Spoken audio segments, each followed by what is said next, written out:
ஸ்கேலை பற்றி தெரிஞ்சுக்கிறதுக்கு, மியூசிக்கில் ஸ்கேலை பற்றி தெரிஞ்சுக்கிறதுக்காக ஒரே டியூனை 3 ஸ்கேலில் வாசிக்கிறேன்.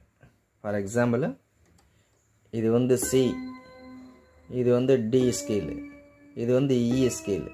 இப்போ 3 ஸ்கேலில் வாசிக்க போகிறேன், பாருங்கள்.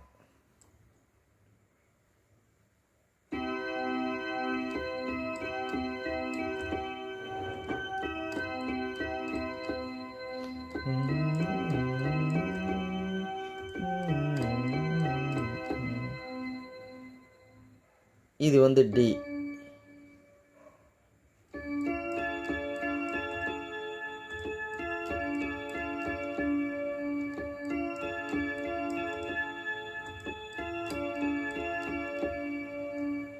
இப்போ இ ஸ்கேலில் வாசிக்கிறோம். இது வந்து இ ஸ்கேல்.